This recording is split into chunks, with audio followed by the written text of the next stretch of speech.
네, 여러분 안녕하세요. 이삭의 샘 김이삭 목사입니다. 오늘도 우리에게 놀라운 하루를 주신 주님을 찬양합니다. 말씀으로 살아가는 여러분들에게는 하나님의 은혜가, 또 고난 중에 승리하려는 분들에게는 하나님의 위로가 함께하기를 원합니다. 오늘 말씀은 사도행전 25장 13절부터의 말씀입니다. 수일 후에 아그리빠 왕과 버니게가 베스도에게 문안하러 가이사랴에 와서 여러 날을 있더니 베스도가 바울의 일로 왕에게 고하여 이르되, 벨릭스가 한 사람을 구류하여 두었는데 내가 예루살렘에 있을 때에 유대인의 대제사장들과 장로들이 그를 고소하여 정죄하기를 청하기에 내가 대답하되, 무릇 피고가 원고들 앞에서 고소사건에 대하여 변명할 기회가 있기 전에 내주는 것은 로마 사람의 법이 아니라 하였노라. 아멘. 자, 계속해서 지금 예루살렘에서 바울이 지금 재판을 받는 그 이야기들이 계속 이어지고 있습니다. 지금 이 벨릭스 총독에게서 이제 베스도 총독으로 이게 넘어갔습니다. 이렇게 임기가 넘어갔는데 지금 벨릭스 때 재판이 시작이 됐거든요. 근데 베스도까지 이어집니다. 지금 성경에 이거를 약 2년이라고 얘기를 했습니다. 2년 이상의 기간 동안에 지금 바울이 예루살렘에 있는 이 로마 군대의 그 영내에 그곳에서 갇혀서 재판이 이어지는 거예요. 그러니까 2년 동안 아주 지루한 재판이 계속해서 이루어집니다. 성경은 이 장면들을 계속해서 묘사를 합니다. 이 장면, 왜 2년씩이나 이 재판이 이어질까요? 우리는 하나님의 뜻이 빨리빨리 이루어진다고 생각을 합니다. 바울이 로마로, 이제 우리가 알지만 로마로 복음을 전하러 가게 될 거예요. 그러면 이렇게 됐으니까 빨리빨리 갈 것 같은데 그렇지가 않아요. 오랜 시간이 이렇게 예상 외에 우리 인간의 시간과는 다른 하나님의 시간이 움직이고 있는 거죠. 자, 왜 이런 시간들이 걸릴까요? 자, 우리가 이곳에 보게 되면 첫 번째로 우리가 알게 되는 게 뭐냐면은 하나님께서는 이 과정에서 만나야 될 사람들을 만나게 하시는 거죠. 특히 여기에서는 고위직 관료들의 이름이 많이 등장합니다. 아그리빠 왕, 버니게, 베스도 총독, 벨릭스 총독, 이런 고위직 관료들의 이름이 등장을 하고 있습니다.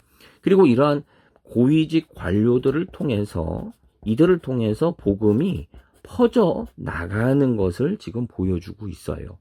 실제로 로마나 그 외 지방에서 이런 고위직의 사람들이, 초대교회 때도 많은 고위직 관료들이 이렇게 예수님을 믿는 사람들이 많이 곳곳에 있었다는 것을 우리는 발견하게 됩니다. 지금 이 사람들이 예수님을 결국 믿었는지 안 믿었는지는 몰라요. 그런데 이렇게 복음이 고위직에게도 복음이 전해집니다. 1차 전도 여행 때도 마찬가지였어요. 1차 전도 여행 때도 바울이 갔던 첫 번째 섬에서, 그곳에서도 역시 동일하게 총독에게 전도하는 장면이 등장을 했습니다. 이 장면들은요, 그냥 괜히 이런 고위직에게 복음이 전해지는 게 아닙니다. 어떻게 보면 그 지역의 열쇠죠. 이 열쇠를 열면은 저절로 자물쇠가 열리듯이 이 지역의 사람들의 마음을 열 수 있는 그 중심이 되는 그러한 사람들을 마음을 열었다라고 하는 거지요. 하나님은 이렇게 낮은 자든 높은 자든 복음을 전합니다. 근데 특히 여기에서는 이런 고위직에게도 이렇게 하나님의 복음은 전파되도록, 그들을 통해서 이렇게 지역을 여는 이런 열쇠가 될 수 있도록 하셨구나라고 하는 것을 보게 됩니다. 또 하나는 뭐냐면은 바울은 참으로 무죄한 자였다라고 하는 거예요. 이런 긴 시간 때문에 유대인들 사이에는 계속해서 바울은 죄인, 유죄다라고 하면서 이것 때문에 바울을 힘들게 하는 이유가 되기도 합니다. 얼마나 이 고소사건 때문에 힘들었겠습니까? 그런데 여기서 뭐라고 합니까? 이 로마 사람들이, 고위직 사람들이 분명하게 얘기를 하지요. 내가 보니 이 사람은 무죄하다라고 하는 이야기들을 25장에서 분명하게 해주고 있는 것을 보게 됩니다. 지금 바울은 나는 무죄하다는 걸 알아요. 그런데도 이 어려운 이 고소의 또는 고발, 재판의 기간들을 왜 거치겠습니까? 바로 여기에는 하나님의 섭리가 있기 때문이지요. 섭리예요. 하나님이 바울을 통해서 그리고 로마로 그리고 로마에서 세계 곳곳으로 세계 선교가 이루어지도록 하나님께서는 준비하시고 펼치신다라고 하는 것을 우리는 보게 됩니다. 우리는 다 알지 못해요. 근데 하나님의 섭리가 열려지고 있었구나. 그리고 바울은 이 어려운 시간들을 다 감내합니다. 이걸 우리는 순교자적 삶이라고 얘기합니다. 실제로 바울은 순교자가 되지요. 근데 이것은 바울에게만 해당되지 않습니다. 이거는 우리에게도 해당이 되는 것입니다. 바울은 왜 복음을 전했습니까? 왜 무죄인데도 유죄의 이 무거운 죄짐을 그리고 비난을 다 뒤집어 썼습니까? 도망갈 수 있는데 왜 굳이 예루살렘으로 돌아왔습니까? 바로 하나님의 명령과 인도함 때문이지요. 만약에 바울이 죽지 않을 수 있었다면, 죽기 직전에 하나님이 기적적으로 그를 살려주셨다면, 야, 기적이다, 믿을만하다 라고 할지 몰라요. 이 사람이 말년에는 너무나 행복하게, 물질적으로 풍성하게 효도받으며 살았다 그러면 많은 사람이 믿기 쉬울 거예요. 그런데 바울은 그렇게 끝나지 않지요. 결국은 순교자가 됩니다. 순교자가 되어서 목이 잘려 죽습니다.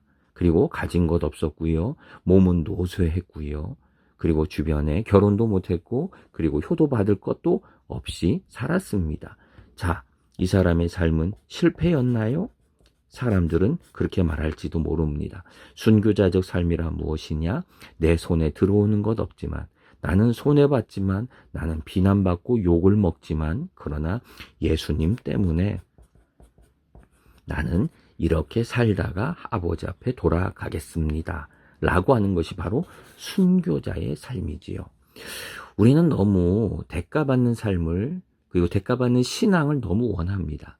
예수님 믿고 잘 되는 거, 내가 보응을 받는 거, 그것을 너무나 우리는 바랍니다. 기적을 보는 거.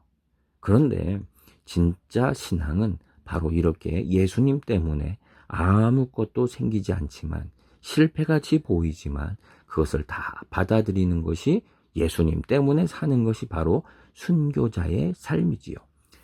바울은 결국은 이 삶을 받아들입니다. 그래서 2년 동안 재판을 받고 비난을 받고 모욕을 당하고 그리고 고문을 당하고 그리고 결국 죽고 하는 이 모든 것들을 받아들인 바로 영광스러운 순교자가 됩니다.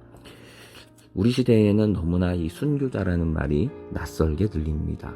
더 이상 상관없는 것처럼 들립니다. 그러나 다시 한번 우리가 기억해야 됩니다.